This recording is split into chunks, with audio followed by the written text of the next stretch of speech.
Welcome to Chetan Bharat Learning, and also welcome to the class of Decoding the Punjab PCS Mains. We are discussing paper 2 Polity and Governance, and today we are discussing the question on self-help groups. बहुत ही predictable question था, हालांकि इसमें पंजाब का angle और social hierarchy की reinforcement का angle डालकर इसको डिफिकल्ट बना दिया गया.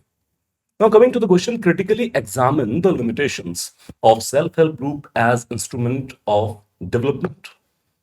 Then do they reinforce existing social hierarchy? पहले तो यही डिसाइड करना पड़ेगा कि आप इस स्टेटमेंट से एग्री करते हैं, डिसएग्री करते हैं या टू लिमिटेड एक्सटेंट एग्री करते हैं. और तीसरी चीज, explain in the context of self help group specifically in Punjab. और ये सब कुछ 100 वर्ड्स के अंदर. तो प्राइमरली तीन चीजें आपने डील करनी है. सबसे पहले क्वेश्चन की अंडरस्टैंडिंग समझ लें, इसका टोन एंड टेनोर. तो पहला है, क्या सेल्फ हेल्प ग्रुप जो कि एक इंस्ट्रूमेंट टू डेवलपमेंट माना जाता है, इसकी लिमिटेशंस क्या क्या है, किस वजह से ये डिजायर्ड रिजल्ट अभी नहीं दे पा रहे हैं. दूसरा, क्या एग्जिस्टिंग सोशल हायरार्कीज जो हैं उसको रीइंफोर्स करने का काम कर रहा है. अब ये स्टेटमेंट बहुत क्रिटिकल रहा है, क्योंकि इससे अगर आप अग्री कर गए और आपने कह दिया कि भाई ये तो सोशल हायरार्कीज को रीइंफोर्स करने का एक टूल है, तो आप फंसे. क्यों? क्योंकि सेल्फ हेल्प ग्रुप को माना जाता है a instrument to break the social hierarchies. जो पुरानी प्रथाएं चली आ रही हैं, वो कास्ट आधारित, जेंडर आधारित, उनको ब्रेक करने का काम कर रहा है. और फिर तीसरी चीज ये कि स्पेसिफिकली पंजाब के एग्जांपल दीजिए कि पंजाब के मैटर में ये लिमिटेड रिस्पांस क्यों है सेल्फ हेल्प ग्रुप का, और खासकर सोशल हायरार्की अगर रीइंफोर्स हो रही है या उस साइकिल को ब्रेक नहीं कर पा रहा है, उसके एग्जांपल्स पुट करें. सो टू स्टार्ट विद, बहुत ज्यादा हर चीज के ऊपर डीप में नहीं जाना है. जब भी 100 वर्ड का अगर क्वेश्चन है और दो तीन चीजें आपसे पूछनी है, तो वो ब्रॉडर ज्यादा से ज्यादा पॉइंट्स के थ्रू अपनी बात रखने की कोशिश करें. तो इसकी इंट्रोडक्शन कैसे हो सकती है? तो इंट्रोडक्शन में दो चीजें डालें. एक, आप सेल्फ हेल्प ग्रुप को थोड़ा सा डिफाइन करें, और दूसरा दूसरा मोर इंपॉर्टेंटली, उसकी इंपॉर्टेंस यहीं पर स्टैब्लिश कर दीजिए या उसकी सिग्निफिकेंस आप बता सकते हैं. So start can be that self-help groups is a silent revolutionary in the rural development specifically. And then you can quote that it is a platform for cheap interest credit and gives the basis for entrepreneurship, especially in the weaker section of society. तो एक तो चीज हो सकती है introduction, कि आप self help group को हल्का सा डिफाइन और उसकी इंपॉर्टेंस समझा रहे हैं. लेकिन इसको और चेंज करते हैं तो क्या हो सकता है? जैसे यही चीज कि भाई it is focused as entrepreneurship specially the weaker section of society, then give the Punjab data. So you can quote in the introduction itself that 58,000 registered self-help groups are there in Punjab, and then 6 lakh women are enrolled in these self-help groups. तो पंजाब का data और better रहेगा. Then you come to the main answer part. तो सबसे पहले address करेंगे limitations क्या है सेल्फ हेल्प ग्रुप की. तो भाई सेल्फ हेल्प ग्रुप की लिमिटेशंस के बारे में अगर बात करें, तो जैसे सबसे पहले तो ये इंस्ट्रूमेंट है चीप क्रेडिट एक्सेस का, चीप इंटरेस्ट रेट पर लोन मिलने का. लेकिन ये लोन सबको अवेल नहीं हो पा रहा है. तो पहली तो प्रॉब्लम है कि लोन ही सबको अवेलेबल नहीं हो पा रहा है. दूसरा क्या हो सकता है? दूसरा more importantly rather that multi skills. जैसे चलिए मान लीजिए कुछ लोगों को सेल्फ हेल्प ग्रुप के अंदर लोन मिल गया ताकि वो अपना कुछ बिजनेस चला सके. लेकिन किसी भी बिजनेस को चलाने के लिए क्रेडिट एक्सेस सिर्फ एक पॉइंट है, इसके अलावा मल्टी स्किल्स की जरूरत पड़ती है. जैसे मार्केटिंग, अकाउंटिंग. अब ज्यादातर सेल्फ हेल्प ग्रुप्स में क्या है, ठीक है उनको लोन मिल गया, लेकिन अपने प्रोडक्ट को कैसे प्रमोट करना है, वैल्यू एडिशन कैसे करनी है, अकाउंट कैसे मेंटेन करने हैं, इन सब की कमी रह जाती है. तो मल्टी स्किल प्रॉब्लम है, या इसी को आप कह सकते हैं स्किल गैप. बहुत ज्यादा स्किल्ड नहीं है लोग वहां के सेल्फ हेल्प ग्रुप के अंदर. Then you can say that debt trap. अब होता क्या है कि कई बार प्रॉफिटेबिलिटी नहीं है बिजनेस की और आपने लोन ले लिया है, तो उस लोन को चुकाने के लिए सेल्फ हेल्प ग्रुप कहीं से और लोन उठा लेते हैं, आगे लोन उठा लेते हैं, डेट ट्रैप के अंदर चले जाते हैं. यहीं पर आप डेटा फिक्स कर सकते हैं दैट 33%, 33% सेल्फ हेल्प ग्रुप ऐसे होते हैं जो अपनी जब भी वो वजूद में आए हैं उसके 5 साल के अंदर अंदर बंद हो जाएंगे. और ये होता है प्रॉफिटेबिलिटी इश्यूज को लेके. तो इससे ज्यादा पॉइंट देने की जरूरत नहीं है। प्रायोरिटी पॉइंट आप लिख सकते हैं, that one that is micro credit, जो सबको अवेलेबल नहीं है, जो इसका मेन जीस्ट है। दूसरा स्किल गैप है। तीसरा आप डेट ट्रैप की बात कर सकते हैं और डेटा के थ्रू अपने पॉइंट को स्टैब्लिश कर सकते हैं।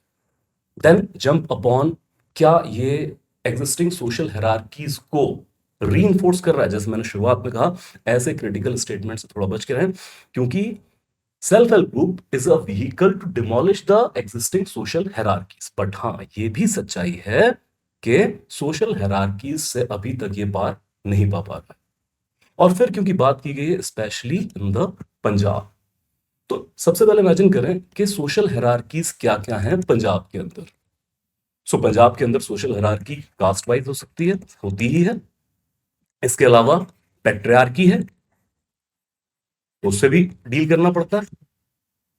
Then dominant section, not only the upper caste बल्कि जो डोमिनेंट क्लास है, एलीट कैप्चर।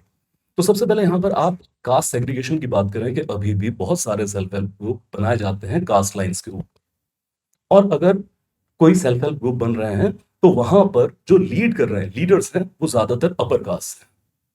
तो आपको नेट पे डिफरेंट स्टडीज मिल जाएंगी, जैसे गुरदासपुर स्टडी है, तो वहां पर ये पता लगता है कि जो स्पेसिफिक कोई सेल्फ हेल्प ग्रुप है जिसमें दलित कम्युनिटी है, उनको 20% लेस लोन अवेलेबिलिटी है। या फिर स्टडीज में ये सामने आया है कि ज्यादातर सेल्फ हेल्प ग्रुप को जो लीड कर रही हैं, जो उनकी लीडर हैं, अगर हम लेडीज की बात करें तो 70 to 75% केसेस में दैट इज अपर कास्ट और से जट सिख। तो इस तरह के वर्ड्स आप यहां पे यूज कर सकते हैं, बिकॉज ये रियलिटी को शो कर। Then come patriarchy. Social hierarchy patriarchal है। तो स्टडीज में सामने आया है इवन इन पंजाब दैट होता क्या है कि लोन सेल्फ हेल्प ग्रुप से के थ्रू अवेल कर लिया किसी पर्सन ने, लेडी ने, लेकिन अब उस लोन को डाइवर्ट कर दिया जाता है मे बी एग्रीकल्चर या फिर किसी और रीति रिवाज के लिए। तो अभी भी मेल वो डिसाइड करते हैं कि जो लोन में ली गई रकम है इसका कहां यूजेज किया जाना है। And then comes elite capture, जो खासकर पुअरेस्ट ऑफ पुअर हैं सेल्फ ग्रुप में, सेल्फ हेल्प ग्रुप के अंदर उनकी ज्यादा डिसीजन मेकिंग पार्टिसिपेशन नहीं है।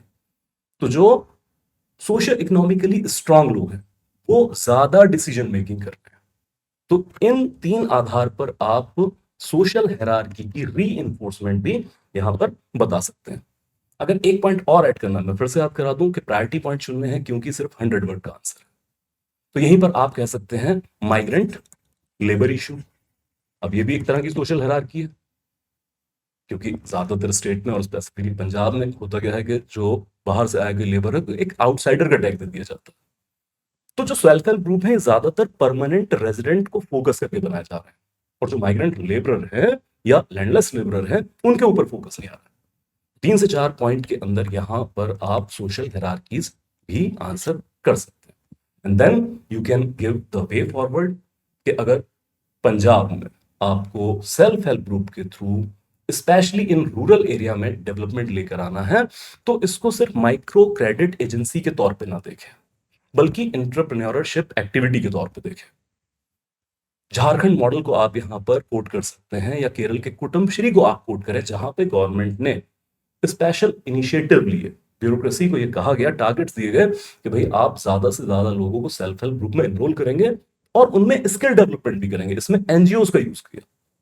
तो झारक्राफ्ट और कुटुंबश्री प्रोग्राम को यहां पर कोट करके कि इन लाइंस पर अगर हम डेवलपमेंट करें सेल्फ हेल्प ग्रुप का, तो पंजाब में रूरल एरिया में ज्यादा डेवलपमेंट होगा। अब ये तो हुआ पर्टिकुलर नॉलेज टाइप। अगर बाई चांस इस तरह की चीजें पता नहीं, जस्ट एक चीज शेयर करना चाहता हूं, जैसे कभी भी लिमिटेशंस के ऊपर क्वेश्चन आ जाए, जैसे इसमें पूछा गया एक मेन चीज, सेल्फ हेल्प ग्रुप की लिमिटेशंस क्या है। अब अगर ये नहीं भी पता है कि यार मल्टी स्किल का प्रॉब्लम है, डेट ट्रैप है, या फिर ये चीज है कि सेल्फ हेल्प ग्रुप मूवमेंट अभी भी ज्यादा कंसंट्रेटेड है साउदर्न स्टेट्स के अंदर या फिर गुजरात और महाराष्ट्र के अंदर, तो नॉर्थ इंडिया में तो ज्यादा अभी इसका प्रचार प्रसार नहीं हो, अगर ऐसी इंफॉर्मेशन नहीं है तो भी आप किन चीजों से काम चला सकते हैं, लाइक लिमिटेशन 3 E's। भाई किसी भी ऑर्गेनाइजेशन इंस्टीट्यूशन की क्या लिमिटेशन हो सकती हैं? इकोनॉमी,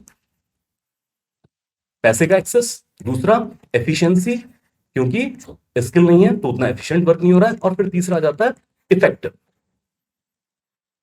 तो उसके काम का कितना इंपैक्ट पड़ रहा है डिफरेंट डिफरेंट एरिना के ऊपर या लोगों के ऊपर। जो उसके अंदर इन्वॉल्व है।